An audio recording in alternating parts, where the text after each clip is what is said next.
In this week's video, I'll be going over a couple of pictures taken recently and go over my thought process with them, why I composed the photo as such, how I took the photo, and anything else I think could add some insight for the picture. I thought this could be another way to inspire myself to get out there and shoot more, as well as just share my photos and thought process with everyone. I don't want to make this intro too long, so I hope you enjoyed this video. Let's get to it. So to start off this section right here, I want to talk about this first picture that I took at Santa Monica, the boardwalk more specifically. Now with this picture right here, let me first discuss the settings and the camera that I took it with.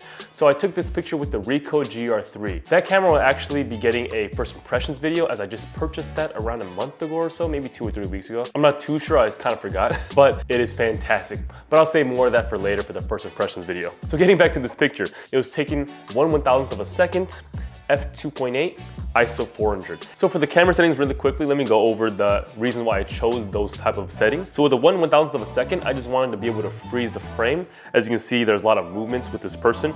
I wanted to make sure there's no kind of motion blur in that. With the f2.8, that was me just trying to make my shutter speed as high as possible, but also with the fact that I love the soft look when you open your lens up all the way. And then with the ISO 400, that was again just to supplement the shutter speed to make sure that wasn't going too low. So with this photo right here, I found the situation this person was in, my main subject. I found that situation very interesting. You don't see that every day when you're walking on the street, so that automatically made me want to take a picture of it. The second was how the crowd was looking at him. As you can see in the background, the people are looking at him with kind of a curiosity kind of look on their faces. And that's what made me also look at him as well. I was very curious as to what was happening. It kind of gives me a on trial kind of feel with this main subject right here that I took, him being on trial and him having done something wrong, and the audience being there to just kind of see what's happening. So moving over into the composition of this photo, I actually took a couple of versions as I like to work the scene, especially if I have time to. With this scene right here, it was pretty quick, as you know. The person being lifted up wasn't gonna be there all day, or even for like 15 minutes or so, maybe in max 1 minute. So I really had to move quickly. And I got 4 different kinds of photos of this situation right here.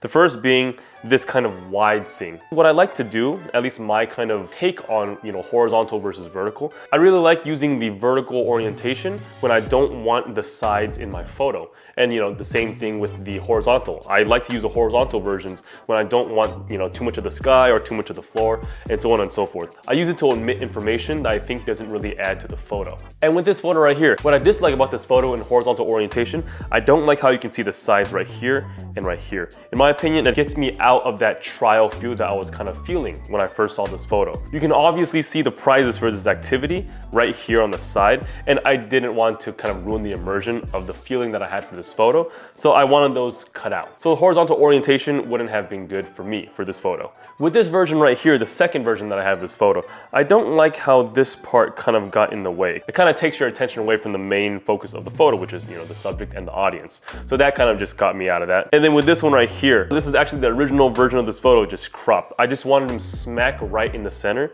which ended up being this one, which is the cropped version. As you can see right here with the sides, I try to make them as even as possible to make my subject dead center in the frame. And with the subject being right dead center of the frame, that makes your attention immediately go to him when you first notice the picture. One extra thing that I also did want to add about this photo is that it's in black and white.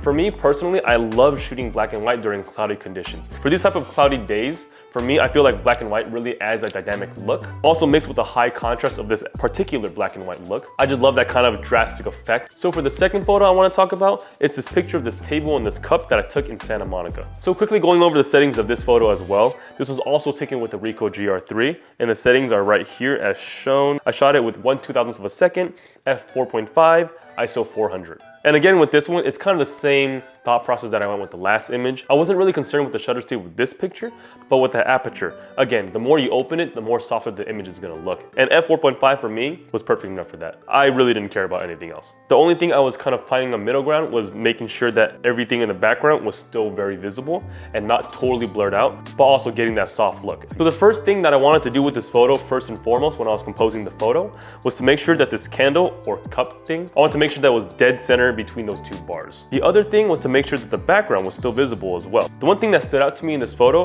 was the juxtaposition between the dead room right here that had basically nobody and the crowded background, aka the beach at Santa Monica. If anyone's been to Santa Monica, they know how busy Santa Monica can be. Other things that stood out in this photo for me is the color contrast between the table right here, blue, and the background walls right here, orange. And you have the aquas of the ocean and the yellow of the beach. That color contrast right there just adds another dynamic to the photo and makes it just visually appealing. Another thing I want to mention with this photo again, like the last photo, I chose a vertical orientation because I wanted to crop out stuff on the sides. So with this photo right here, I actually took two versions of it. The first version again being a horizontal version, and the second version being a vertical version. And the horizontal version, as you can see right here, there's nothing bad with it. I just don't like how this left side right here is basically useless information for the audience to view. For me, when I look at this photo, I want to make sure that all the attention, again, is on the scene right here, the beach, and the table. I don't want anyone looking at the left. It's basically not important. To take that out would be just to shoot it in vertical, which I have right here. I shot it in vertical and that took out all that useless information.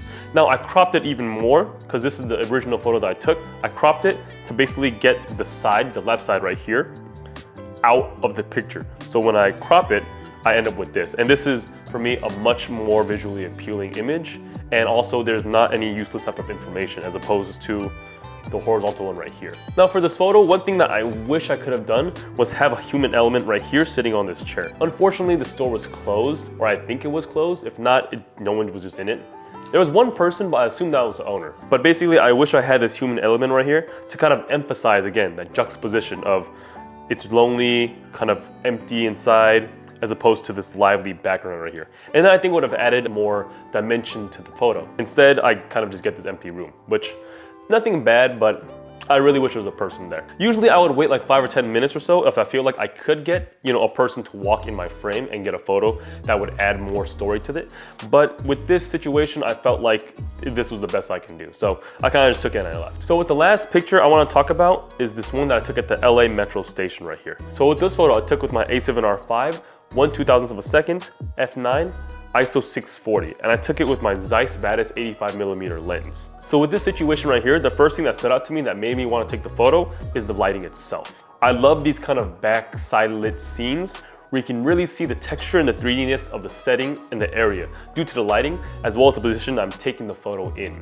And I take many of these as well. I just have to take a photo when I come across scenes like this. With this image in particular, I wanted to see if a human subject would add something, and that's why I waited for this person to come in. So for this photo, what I wish could have happened was to have someone sit here at this bench and this lady could have been looking at this photo. I think that would have made a more interesting story instead of this lady just looking at basically an empty bench.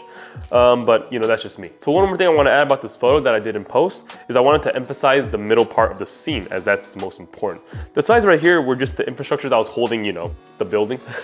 So I just darkened those as that's not important to the scene at all. I darkened the sides right here with the mask. If these sides weren't darkened, they would have stood out a bit more as they were pretty bright in the original image, but I darkened them so that way all your attention would basically be viewed right here in the important parts of the image, the part that I want you to look at. An important thing to remember is that the bright spots of your picture is where the attention will go first.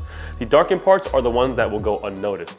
It's good to have this kind of balance in your photos of light and dark, establishes contrast in your photo, while at the same time letting your viewers know what to look at first. Well, that's all for this video. I hope this video has helped in any way, or was at least entertaining. If you enjoyed the video, please leave a like and subscribe. If you have any questions or comments, leave them down in the comment section below. I'd love to read them. Thanks for watching, and I'll see you all next week. Later.